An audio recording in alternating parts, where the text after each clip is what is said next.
The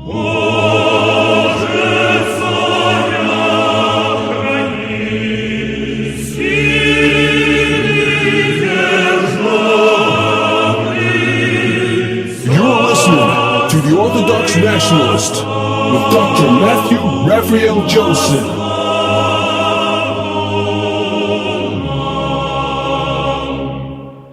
Hello everyone, welcome to another edition of the Orthodox Nationalist. This is Matthew Raphael Johnson. I want to thank everyone who's been assisting me. I did mention that I lost my health insurance last month, and it's going to be a few months before I could apply again. So I do appreciate everyone's help. I can't believe that things have gotten this way. It's certainly something new to me. And as I've said many times, asking for help is painful, and I don't like doing it. I sound sleazy, like so many other people looking for money, but I actually need it, and people who know me know where this money is going to go. And it's certainly for nothing frivolous, since I don't do anything frivolous. This is pretty much all I do, exciting as that is for some people. Speaking of excitement, we're going to deal with Islam today, especially its origins and how it functioned under the Ottoman state. We do this because this has everything to do with what Islam was, what it is in Southeastern Europe, its connection with Judaism, and the fact that really more than anything else, Islam is a military doctrine.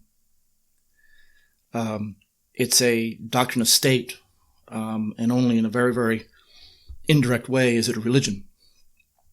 Allah is the cosmic general of the Islamic forces, rather than a god in any normal sense of the term.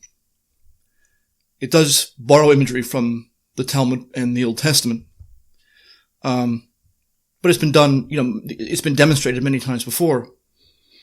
And the Jewish connection, you could find this in the article where Islam and Judaism joined together, a perspective on reconciliation, which is published by Palgrave in 2014. But the Ottoman Empire was essential to what Islam became in more modern times.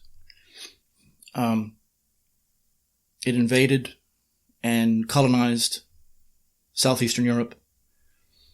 And if it wasn't for the Russians and the Austrian Empire, would have penetrated much further.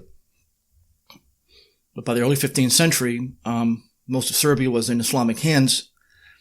And then really, by the 1460s, even the northern princes had collapsed, and Serbia was largely depopulated. And the Turks wiped out all remnants of resistance, leaving only a few monasteries and villages behind. And the bulk of the Serbs moved north into Hungary. The Turkish forces were garrisoned in the cities, and these were forbidden for Serbs. Land was a matter of the Sultan to give, and was granted only to his most loyal people. So the Balkans eventually was divided up amongst, maybe 1,000 major Islamic landholders, including Slavs who converted. Serbs became serfs of the Turkish elite, and they were known as Raya, which is the Islamic version of Goyim, which means cattle. So both Raya and Goyim mean the same thing. So once the initial slaughter destroyed all resistance, the handful of Serbs that were left in the countryside were left alone, so long as taxes were paid on time. Of course, all villages were run on a cooperative basis, and these communes were empowered by the Sultan to collect taxes and to maintain law and order. And it was in Islam's interest to see that the community was preserved this way. And it did have the unintentional effect of preserving certain elements of medieval politics. So rural Serbia under the Turks became a federation of what amounted to independent villages And yet the cities were alien. They were the domain of Jews and Turks, and these were the only people who were allowed to live there.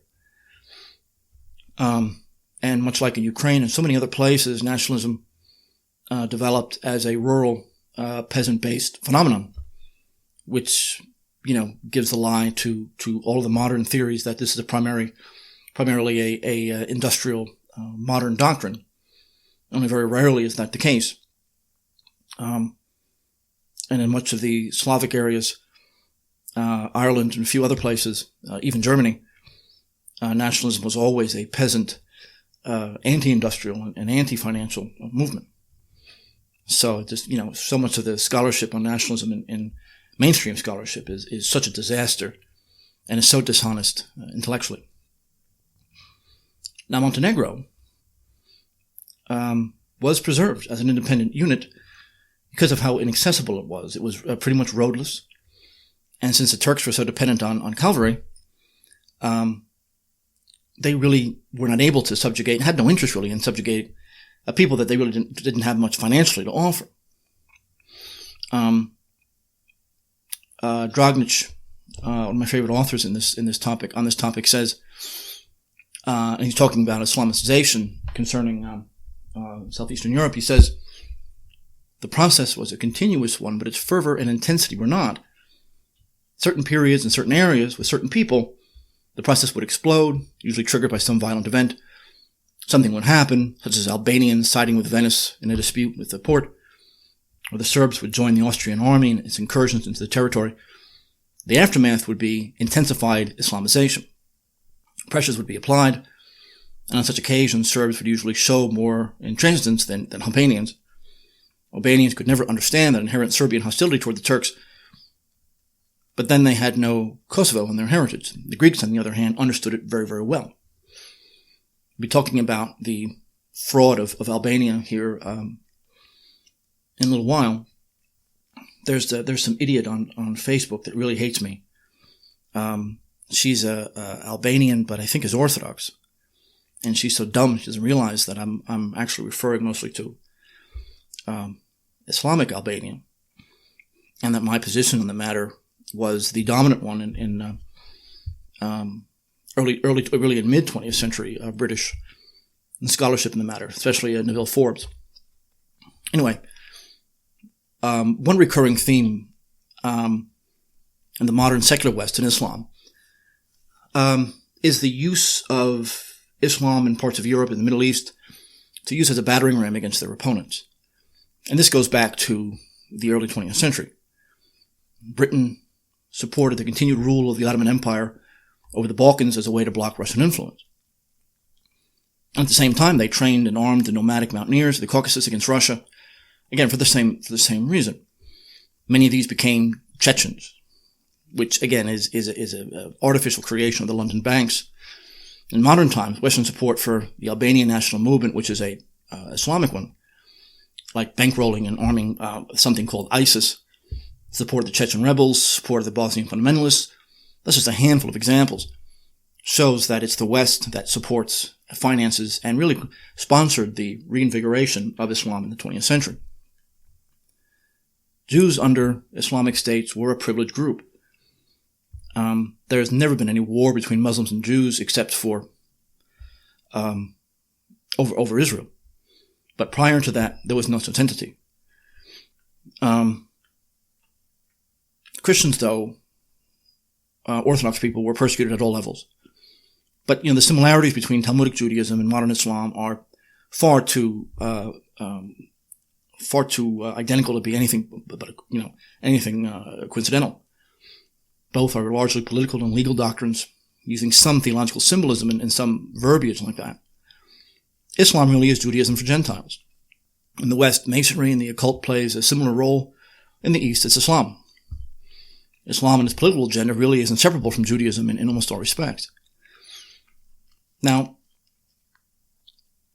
early on, early tracts from the Greeks and other Orthodox nations on Islam are pretty common.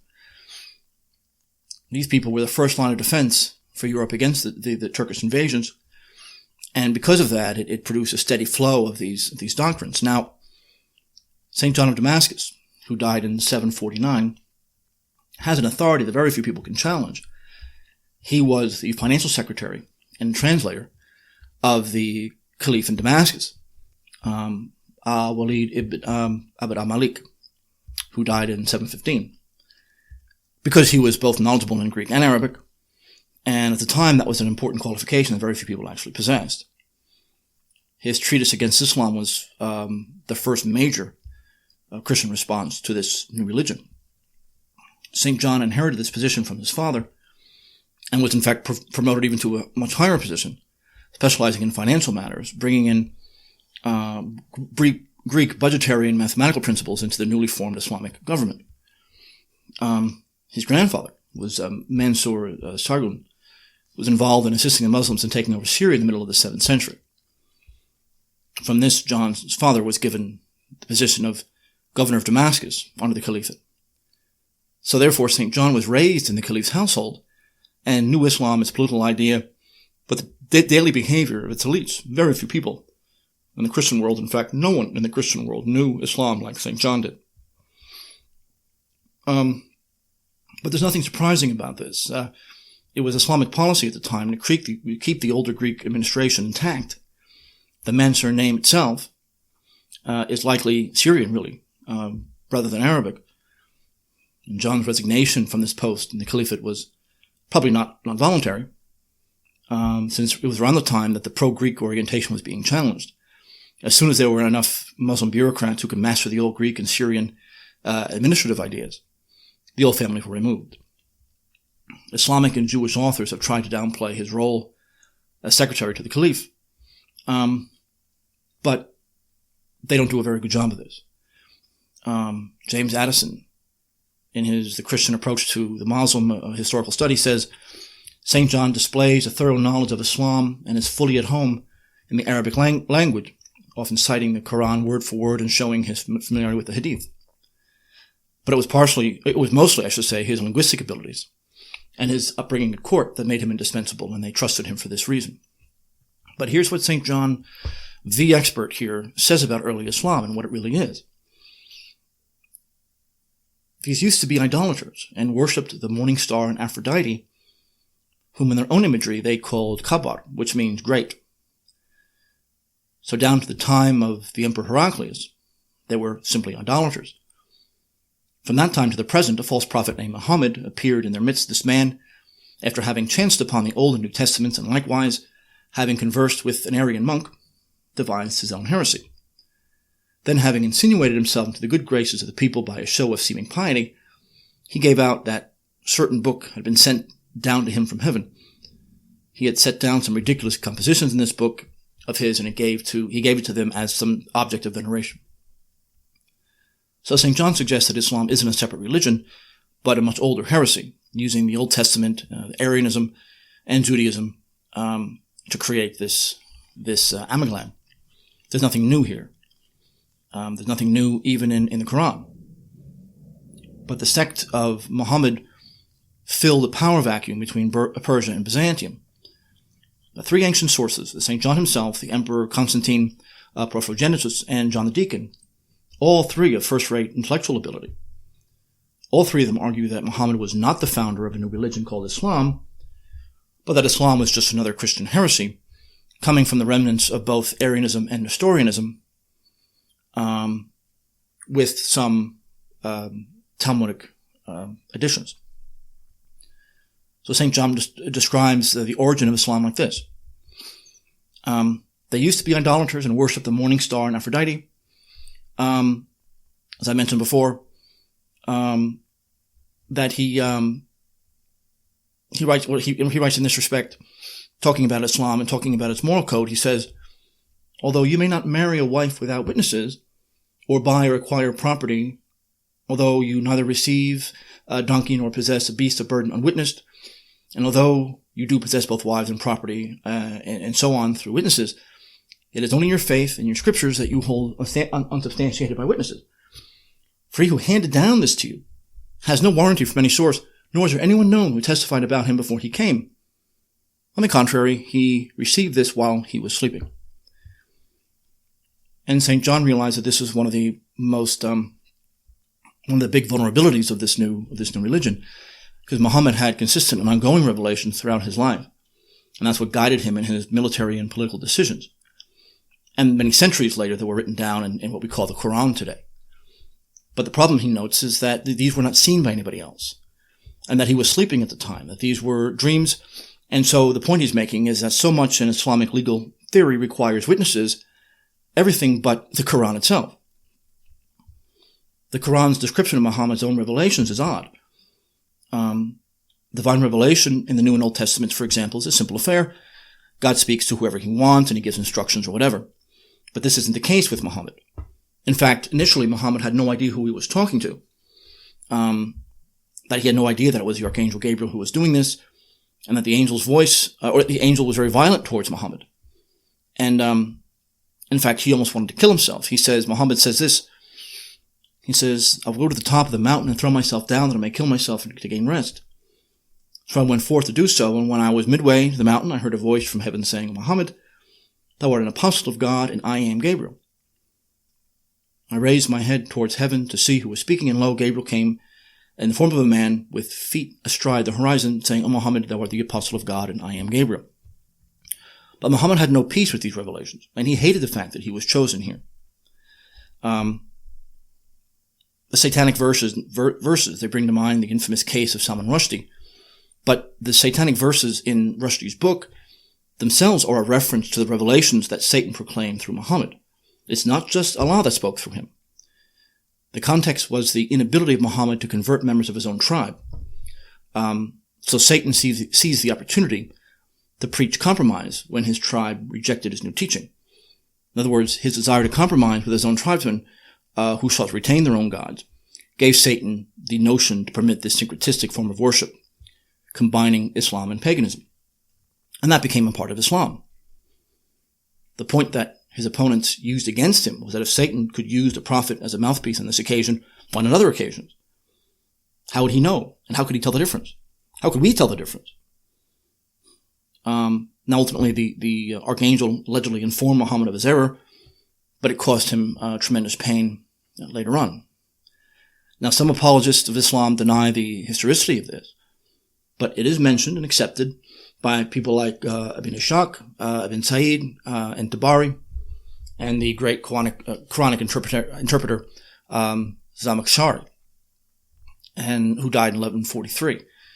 So the fact that part of Islam was dictated by Satan is an accepted part of the Islamic religion.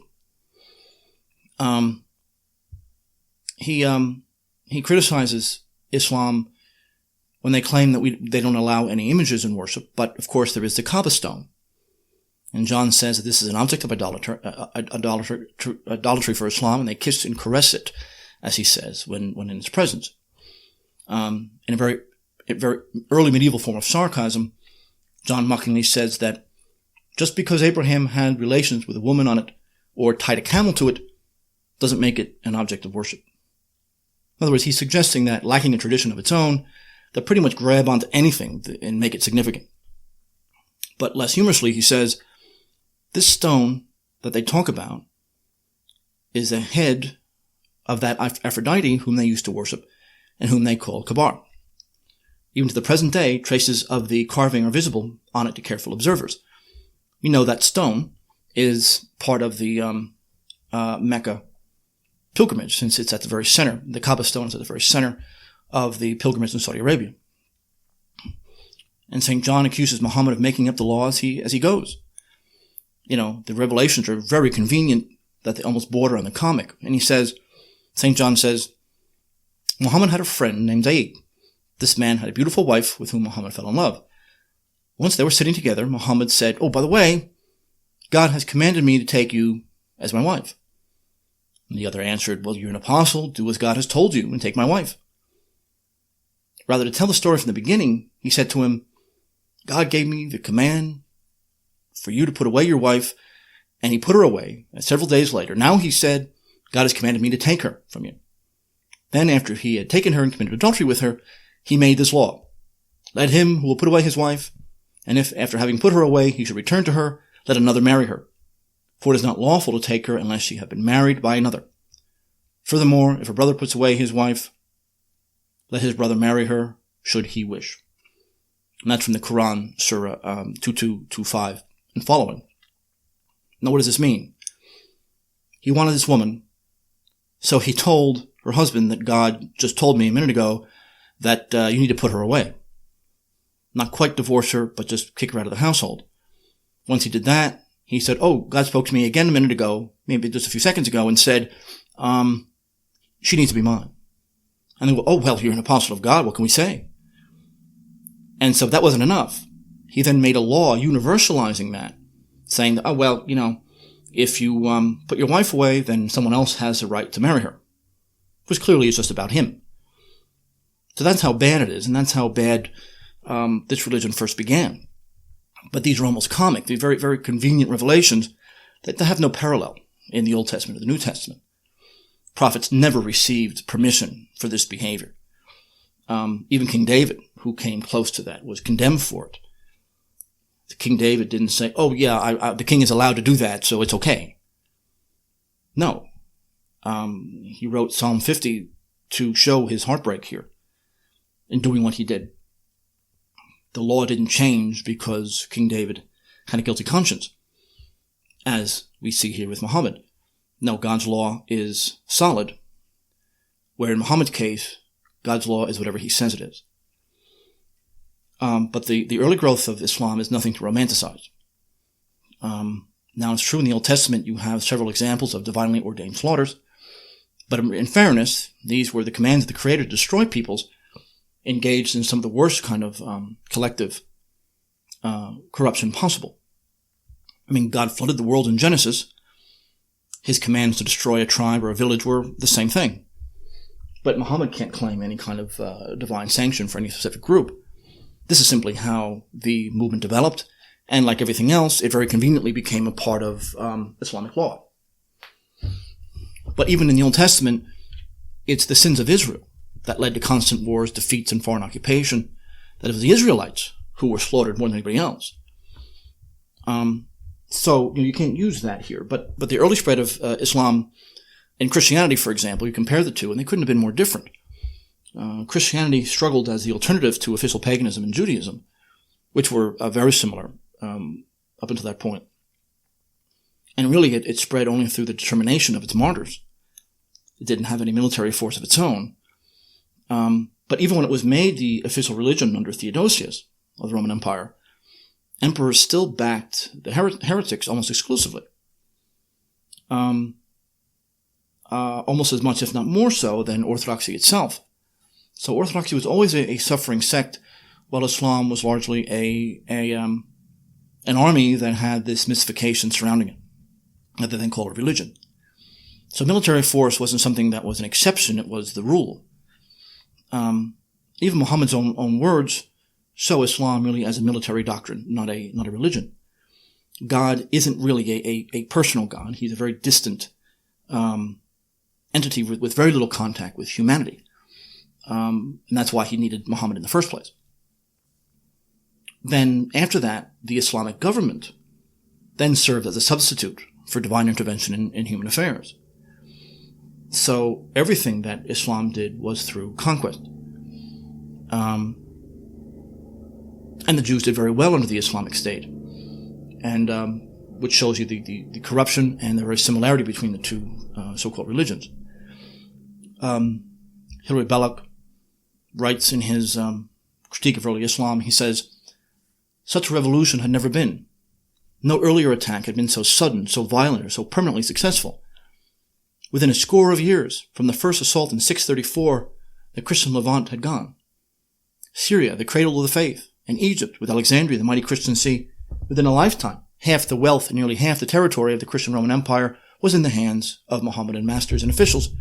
The mass of the population was becoming affected more and more by this new thing." Only in the ahistorical morass of modern America can anyone claim that the Crusaders were in fact the aggressors in these subsequent wars. The Crusades were very poorly organized. They were rearguard actions that ended up doing more harm than good. especially in it to stabilize the Byzantine state, which was really the only substantial and knowledgeable force against Islam at the time.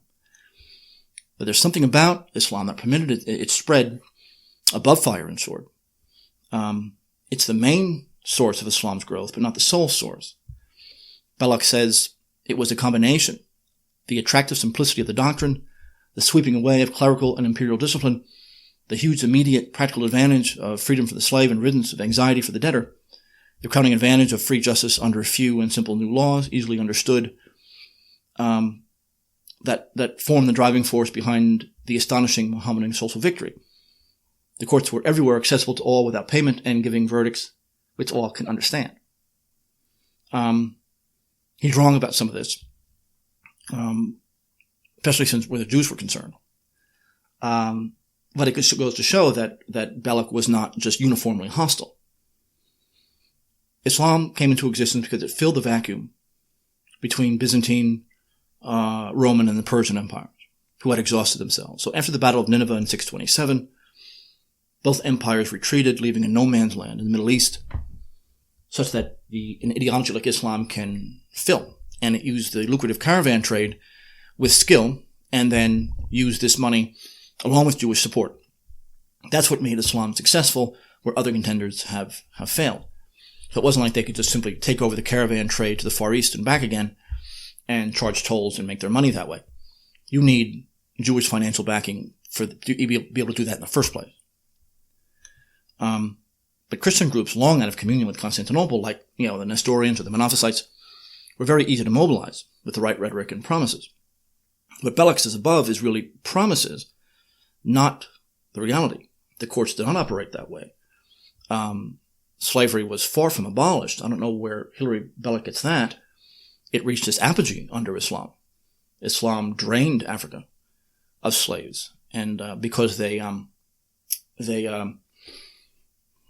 made them into eunuchs, they castrated their slaves, which is why you don't have a large black population in the Middle East.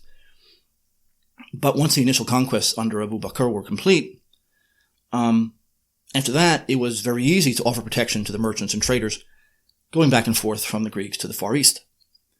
And using local elites to continue the rule of the old system, really why it wasn't a revolutionary conquest at all. Like the Romans, they maintained the continuity in the administration. So there, I'm not entirely sure what Belloc means there, unless he's really talking about the attractive promises that were made. Certainly not the reality. But this is what Islam had stated to the population. This is what's going to happen. But of course, the opposite happened. Debts were not forgiven. It created a two-tier society, and it became really a Judaic oligarchy over the Christian population. Another scholar in this, Fred Donner, writes in 1981, talking about this initial conquest. He says, the methods outlined above did contribute much to the state's cohesion, above all by providing organizational goals that were super-tribal in the context of a justifying ideology. But day-to-day stability of the new regime and the effectiveness with which the rulers were able to control the thousands of tribesmen now under their charge and to bring them to do their bidding was the result of the elite's keen awareness of the ingrained strength of tribal ties, of the ways in which these ties could be used to foster rather than obstruct their consolidation of power. So the point is, the Muslim movement early on stressed the importance of the state, stressed the strong administrative unit, so it could both engage in prolonged warfare and then rationally rule a conquered territory. Once the internal dissension among the tribal leaders of the Arabian nomads was stopped by showing the benefits of concerted action, the rest was just a matter of administration. But both Byzantium and Persia had this state structure, which is why their empires lasted as long as they did. Now, they weren't modern states, because noble families still did a lot of the administration, but you could see the concept and outline. It was a bureaucracy, professional, nonpartisan, that could take over and run the state, where, like, say, a weak or corrupt or non-existent monarch would otherwise destroy the gains that more competent monarchs had established. But once those two empires receded in the 7th century, imitating their form wasn't that difficult, especially when the income from raiding the caravans, then taxing them later on, came into the plan. Now, the Ottoman Empire itself, that's your establishment of Islam. your modern history text concerning the Ottoman Empire is largely apologetic in tone. And this is because, not so much they love Islam so much, but because they really only have one enemy, and that's Christianity, Orthodoxy. So they universally support the Jewish view of world events. One example of this dishonesty is that they claim almost without exception that the Orthodox were permitted to remain such, so long as they paid an extra tax. But without fail, they'll then say that this proves that Islam was far more progressive than Orthodoxy was. They use the word tax and they don't explain it, the jizya. That's usually glossed over in history texts as if it was no import, but it's of immense significance. They use the word tax as if it's financial, but it was not. The Balkan countryside was almost entirely non-monetized. So the tax was taken in kind, but this isn't the entire meaning of the jizya tax. But the idea, you can find this in the Quran. It says, "Fight those among the people of the book who do not believe in Allah nor the last day, nor forbid what Allah and His Messenger have forbidden, nor embrace the religion of truth until they pay the jizya with willing submission and feel themselves subdued." So money is not the only or even the main element of the tax. Jizya is about submission, not money. So the word tax is the wrong term to use, but every single textbook in the subject will use that term. In the Balkans, the tax was done in public. So those paying it, the Christians were the only ones who had to pay it. They had to humiliate themselves in some fashion. Sometimes they pulled the beard out. Sometimes they would smack the palms or the bottom of the feet. Sometimes the payer was just beaten. So the concept of the tax was that one's life was ransomed in cash or some other form of payment. So it's extortion. The non-Muslim's life is forfeit by definition. Keeping you alive is a favor that Islam does for you, and in recompense, the jizya is allocated on you. This is part of the reason why Islam was so successful in getting converts. Marco Polo, the famous traveler, he says this concerning the Muslims in Iraq. He says, "According to their doctrine, whatever is stolen or plundered from others of a different faith is properly taken, and the theft is no crime, while those who suffer death or injury by the hands of Christians during an attack are considered as martyrs, as these principles are common to all the Saracens." So, some of these guys, modern historians will say that the tax was a way to avoid military service, which is also a deliberate falsification. There's no historical documentation for this. It's made by apologists of modern Islam, which is the entire academic historical world.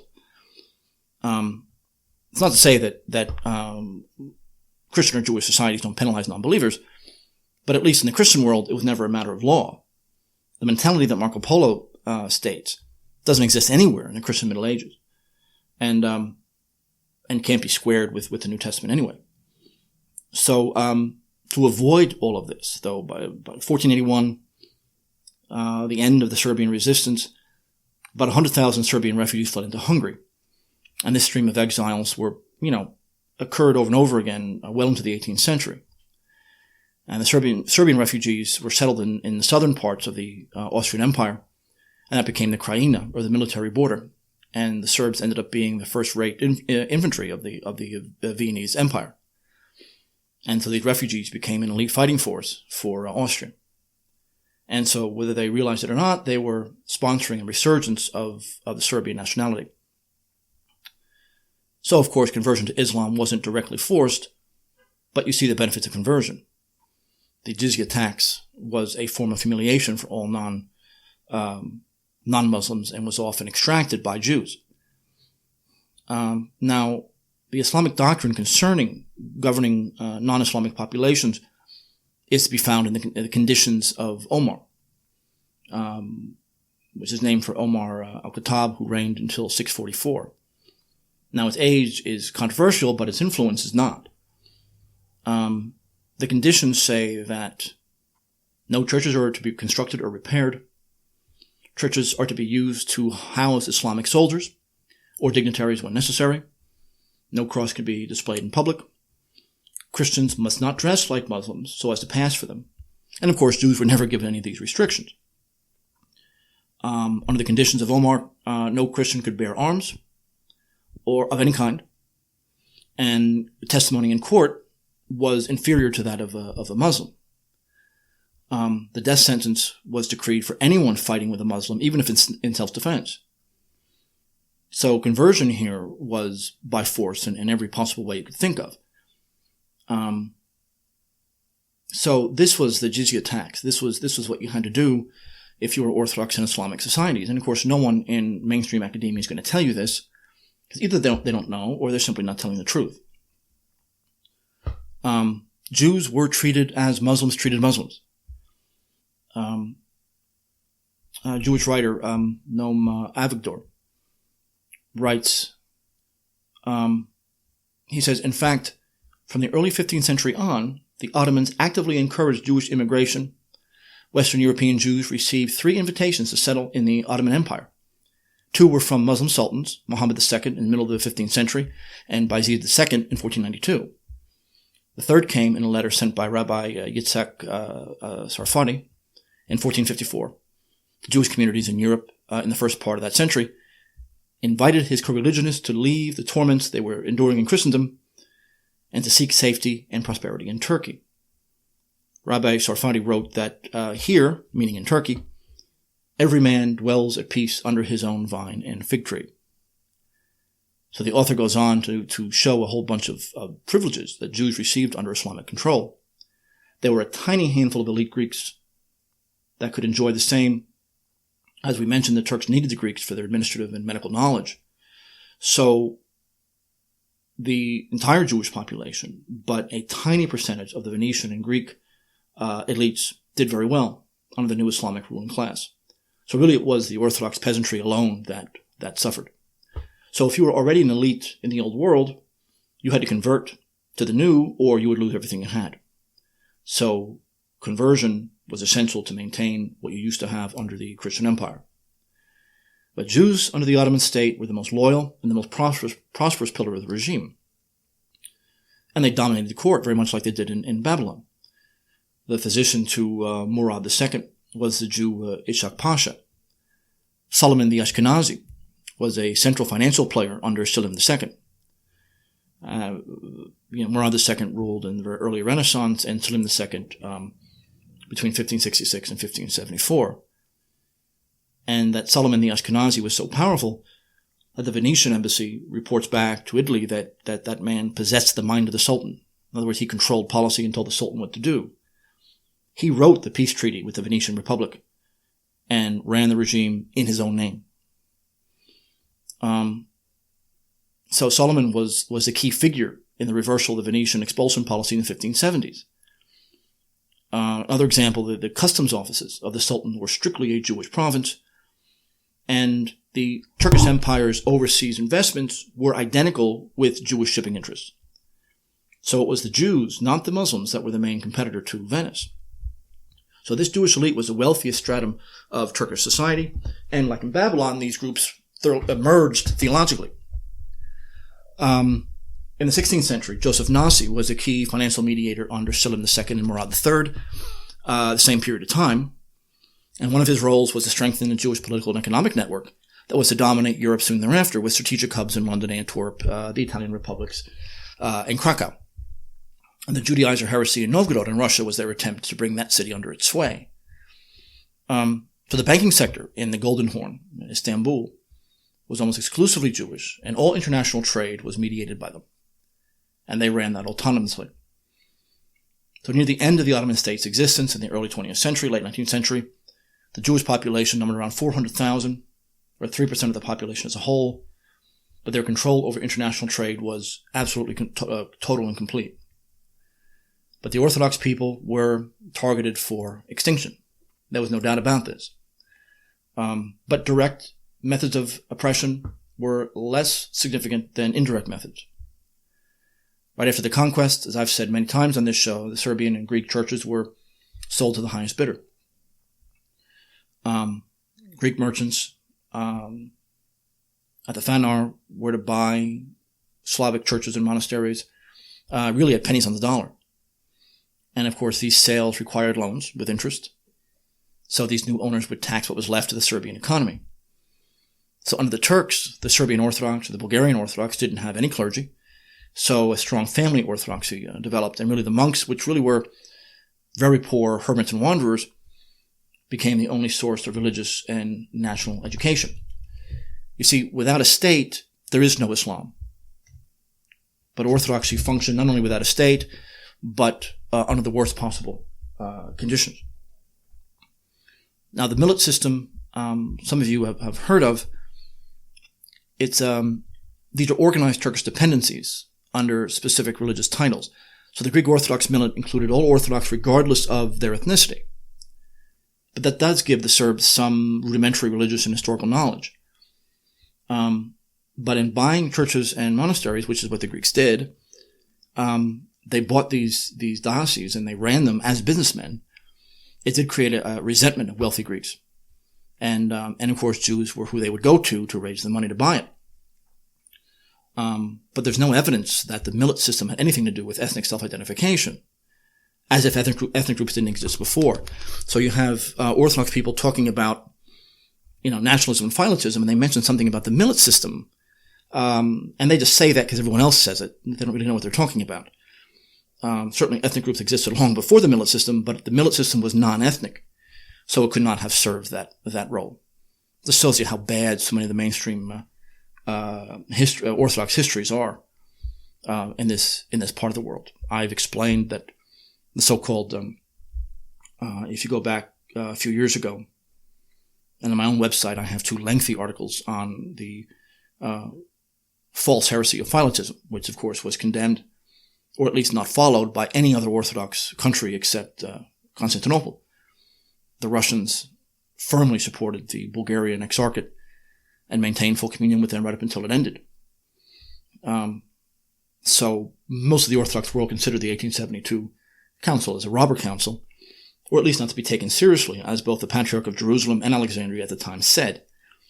And it has everything to do with the Greeks having bought these sees and having no canonical right to possess them anymore. And of course, buying churches and monasteries and dioceses that's simply how you took over. So it was institutionalized heresy, institutionalized nepotism, and the buying of these sacramental sees for money. And of course, last but not least, the blood tax. When you had thousands of healthy Serbian infants taken back to Turkey every year, made into Muslims, and trained as part of the elite elements of the Sultan's army called the Janissaries. And of course, this was the most hated of all the Turkish taxes. And then this corps eventually became independent of civilian control and terrorized the Balkans in the late 18th century. And it's this terror that led to the first rebellions in 1804 against Islamic rule. Again, all of these rebellions were condemned by the Patriarch of Constantinople because he was a creature of the Turkish Empire.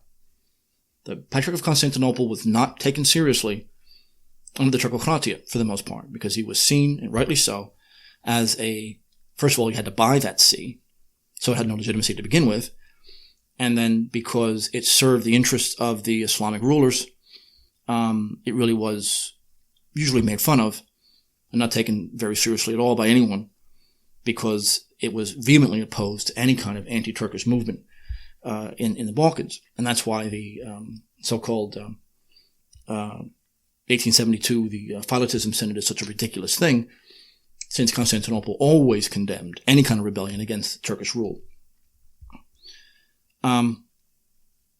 But as the Ottoman Empire began to fall apart, by the end of the 19th century, that empire became a semi-colony of the great Western powers. Because Turkey ultimately was one of the most backward societies in Europe, and then its finances, because it really couldn't keep up with the development of industry elsewhere, it came under Western control. Unlike Russia or Serbia, the peasantry in Turkey bore the full brunt of the tax burden, paying tax farmers and moneylenders almost half their crop. And that doesn't include any debt. So large-scale agriculture in the Turkish Empire was controlled by Western capital. And it really got to the point where in Istanbul that, and also in a number of major coastal cities, received grain and flour from abroad. since Britain exported almost the entire plantation crop that was grown locally. So foreign capital had a monopoly on the production and export of tobacco, all food products, wine and everything else, totally controlling rural areas. So foreign capital acted as the organizer of production and created almost a neo-feudal dependence of peasants as extremely cheap labor. This only developed at the very end of the 19th century. But the industrial drive under Abdul Hamid II and Mehmed V, who died in 1918, the empire had a lot of natural wealth, but the industrialization drive was a failure. That's because extractive industries, which were captured by foreign companies, became Turkey's new role in the international division of labor. It became a dependent state, and so industry never really took off. This is what happens when you have a totally dependent peasantry that could be exploited so that foreign businessmen could reap huge profits that never benefited the peasantry or the Turkish treasury. And so this is really where these rebellions began, not just in Christian areas, but in Islamic areas, especially in places like Egypt, against Islamic rule.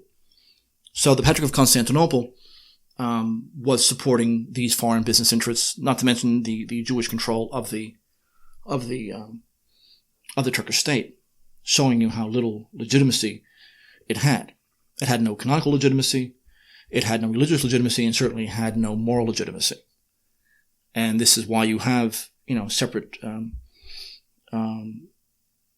institutions in the Balkans against Constantinople, especially the Bulgarian Exarchate, who came into existence to fight these very same phenomena.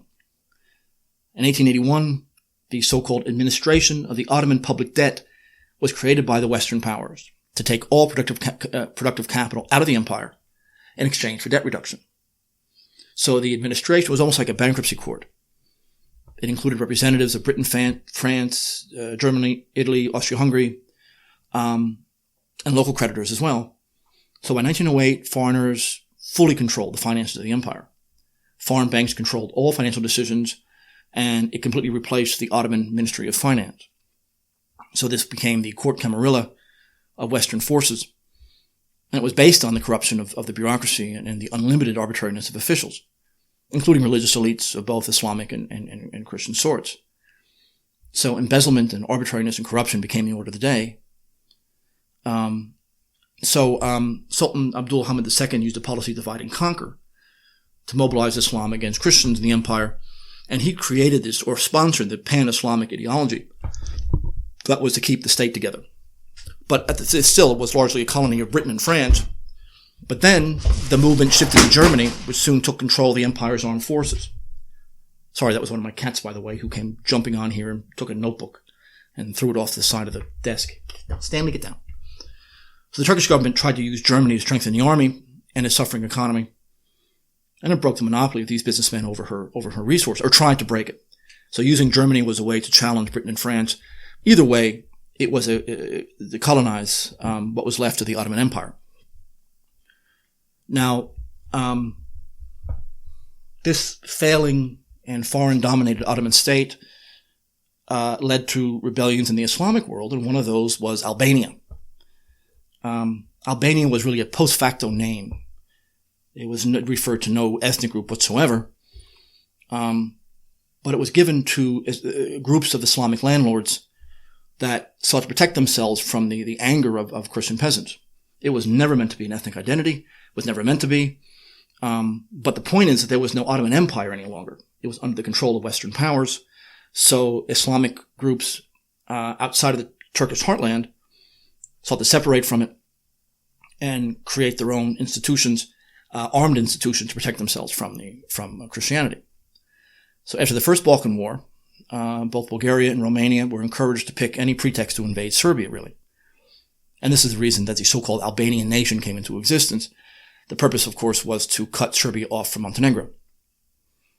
So you have some scattered tribes, the mountainous regions in the southwestern Balkans, under the control of the Beys, or the oligarchy, created some sort of Albanian confederation in 1912. And they feared the wrath of the long-suffering Orthodox peoples of the area. But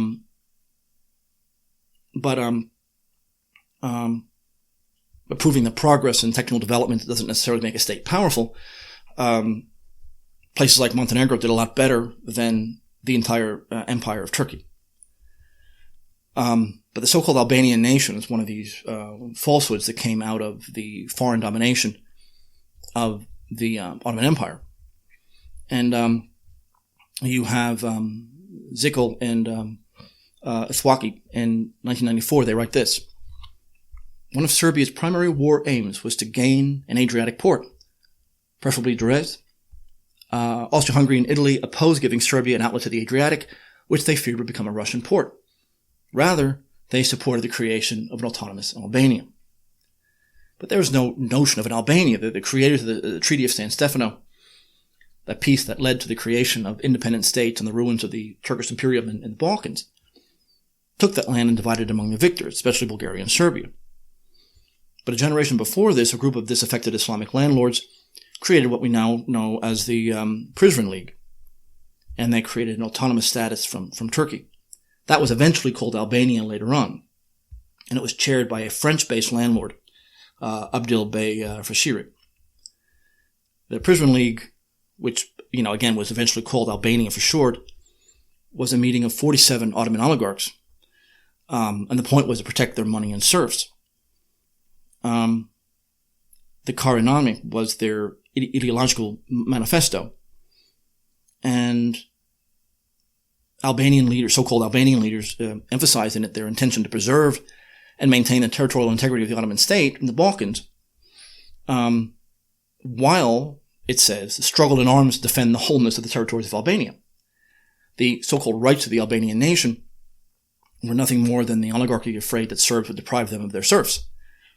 The concept of Albania, quote-unquote, simply referred to this desire to maintain the Ottoman state in the Balkans. But knowing that this was impossible after a while, Albania then became the demand of a separate state in order to mount a defense against the vengeful Slavs. But either Karinami never even mentioned any kind of independence or autonomy, just the creation of a Balkan Islamic partition that they eventually called Albania. And Otto von Bismarck said the same thing. He said there is no such thing as Albania, it's called a geographic idea only. So it was not an ethnic group, it was never meant to be an ethnic group. It was a method to create some legal organization to stop the loss of territory to Orthodox groups. The great powers saw the League as a way to extend Ottoman power against the Slavic nations. But the Ottoman state wasn't even Ottoman anymore. So the process went like this. The powers would order Turkey to use military force to keep the Prizren League under control, but that had the intended consequence of giving Turkish armies another excuse to remain in the Balkans, despite the fact that these were under either British or German generals. So the concept was that since Turkey was to be no more, the Islamic elites of the area needed to band together for protection. And this became Islamic Bosnia, and this became Albania. But they were disaffected by the failure of the country that created them. They had no choice but to demand autonomy from a failing Ottoman state. But they did receive tons of weapons and financing from Turkey as a rearguard action to preserve their influence in the Balkans. But Albania made no claim to any ethnic unity whatsoever. It wasn't a nation in any even rudimentary sense of the term. Most of the delegates of the League were under the impression that the name of the group was the League of Real Muslims, which was the initial name of the organization. And most were convinced early on that it was just an economic organization of local landlords. When Fashiri himself wanted the group to be called the Central Committee for Defending Albanian Rights, that was ignored by its members and it was just called the Istanbul Committee from there on. But there's no mention almost at all of anything called Albania. Albania referred to nothing other than those areas that had Islamic, at least Islamic elite majority. There was no ethnic identity mentioned or even offered until both the British and the Austrians realized that it was a usable concept. The English press invented the Albanian ethnicity. It had no separate alphabet or language. It had no Albanian school system, something that all other ethnic groups in the area established at the time. And it's very suspicious that the Prizren League followed British directives on every major and minor issue of foreign policy, since they dominated the Ottoman Empire anyway at the time. So the whole point was not only to maintain their serfs and their money against the Slavs, but then they were used by the Western powers to stand against Russian influence. And that also includes the independence of Slavs and even Romanians. And they had some use to the Western powers in that sense. So once the Russian Empire destroyed Turkey once and for all, the Western powers ended up scrambling to find some suitable substitute. And so then you had Bosnia and Albania that were created to do just that. So they had a choice. The Western powers could either pretend that these were nations, like Albania or Bosnia, or to defend the Ottoman state at all costs. So the former option, to create nations was the creation of Albania. But the final option, the latter option, was what the English eventually opted for, especially when the Germans took over Turkey near the beginning of World War I. So Albania ended up being a crude curiosity more than anything else. There's no architectural evidence that there was any separate group of people there. They were just descendants of Serbs and Greeks that were forced to convert to Islam. Albania, quote unquote, exists solely to frustrate Serbian and hence Russo-Bulgarian aims in the 20th century Balkans. So the alliance of Muslims in Kosovo, Albania, and Bosnia, Vienna was in 1912, was creating a local Islamic alliance to destroy Serbia once and for all. So Austria controlled and possessed Bosnia at the time. The point of it was to permit Vienna to neutralize any nationalist movement among Bosnian Serbs. And making this, it was almost comical in the sense that the governor of Bosnia, Benjamin Calais, invented the concept of Islamic Bosnia, created this new nation personally. And Calais' life really, it reads like a character from Gogol. He was a bureaucratic, petty, just the worst example of a company man. And it was funny that he had written his own book. He had written a book that was relatively pro-Serbia. He also denied the existence of anything called Bosnia or Albania. And he thought that Serbia was favorable to Austrian aspirations, and that this is something that the Austrians may benefit from. But because this was not the policy of Vienna, he had to ban his own book in Bosnia because that ideology was not permitted anymore. And it shows you what kind of a man this was, that he would ban his own book in order to carry out the commands of both the British and the Viennese Empire that he worked for. But after 1913, Serbia was very prostrate and was bullied by Vienna. The Balkan Muslims in Bosnia and Kosovo were used by the Turks to eliminate Serbian revolutionaries, even as early as 1815. Islamic irregulars from Kosovo and parts of Bosnia were unleashed as the World War, as the early rebellions really did incredible damage to the Turkish state, and they became desperate. And so these Islamic groups were called nations of one kind or another. They weren't called, Bosnia or Kosovo at that point, or Albania at that point. But this is what they needed to create to fight the Serbian revolutionaries when Turkey simply didn't have the resources to fight back.